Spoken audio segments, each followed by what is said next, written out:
धारणी आणि चिखलदरा परिसरातील माता आणि बालमृत्यूबाबत मुख्य कार्यकारी अधिकारी संचिता मोहपात्रा यांनी महत्त्वाची प्रतिक्रिया दिली। बुधवारी धारणी येथे झालेल्या आढाव्यादरम्यान त्यांनी आरोग्य, शिक्षण आणि अंगणवाडी व्यवस्थेतील त्रुटींचा गंभीर मुद्दा उपस्थित केला।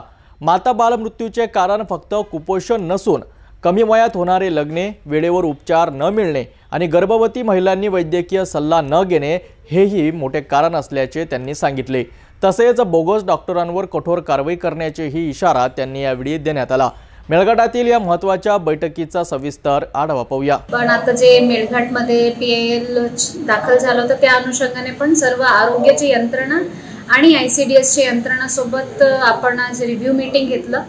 बालमृत्यू, माता मृत्यू आणि सॅम मॅमच्या प्रमाण संबंधित आपण डिस्कशन केलं। तर ह्यामध्ये स्पेसिफिकली जेव्हा आपण फ्रंटलाईन वर्कर्स, जे अंगणवाडी सेविका, आशा वर्कर्स, ANM यांच्यासोबत चर्चा करतो आणि आमचे जे आकडेवारी आहेत त्यामधून स्पष्टपणे दिसते की कुपोषणमुळे मेळघाटमध्ये सध्या कुठलाही मृत्यू, बालमृत्यू होत नाही।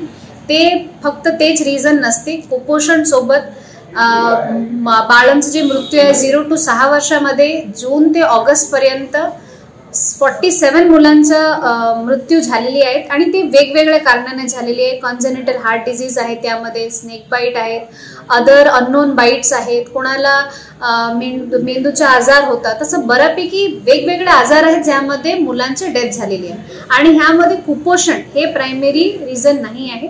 माता मृत्यूमध्ये स्पेसिफिकली आता 3 दिवसापूर्वी जे मातांचं डेथ झालेले आहे त्याचा maternal death review civil surgeon मार्फत झालेले आहे आणि त्यामध्ये असं आढळलेलं आहे की ते माता पूर्ण 35 वीक्स पर्यंत त्याला कुठलाही प्रकारचे आजार काहीच नव्हता। 35 आठवडा झाल्यानंतर त्याला जेव्हा आपण हॉस्पिटलला आणलं तेव्हा पण ते बरोबर होती। फक्त लेबर रूम मध्ये त्याला घेऊन जाताना अचानक से त्याला झटका आला आणि त्याच्या लेबर टेबलावरती डेथ झाली। तर त्या अनुषंगाने त्याचं अचानक से काही हार्ट डिजीज असू शकते, त्याच्यासाठी त्याच्या डेथ झालेल्या आहेत म्हणून असं प्रिलिमिनरी इन्व्हेस्टिगेशन मधून निघालेलं आहे। पण त्याला आरोग्य यंत्रणा करून किंवा अंगणवाडी यंत्रणा करून योग्य पद्धतीने सर्व उपायाची मृत्यू झाली असं नाही आहे। प्रत्येक त्याच्या प्रॉपर सोनोग्राफी झालेली आहे, त्याचे होम व्हिजिट झालेले आहे, ते सर्व आकडेवारी आहेत आपल्याकडे। तर आरोग्य यंत्रणा आणि ICDS यंत्रणा खूप सजग आहेत मेळघाटमध्ये।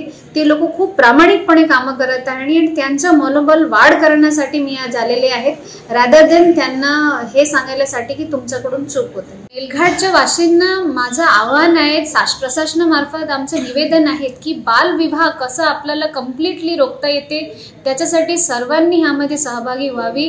बाल संरक्षण समिती आहेत प्रत्येक ग्रामपंचायत स्तरावर, ज्यामध्ये अंगणवाडी सेविका सचिव आहेत, पोलीस पाटील, सरपंच, ग्रामपंचायत सदस्य, ग्राम सचिव हे सर्व त्याचे सदस्य आहेत।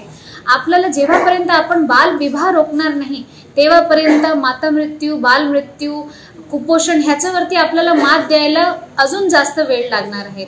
जे आपल्याला कमी वजनाचं बालजन्म होते त्याचे सर्वाधिक जास्त कारण आहे की कमी वयात मुली प्रेग्नेंट झालं।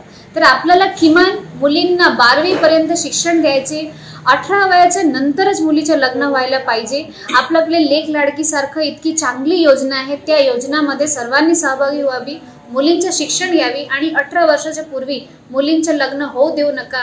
त्याच्यासाठी सर्वांनी स्वतःच्या जे जबाबदारी आहे ते पार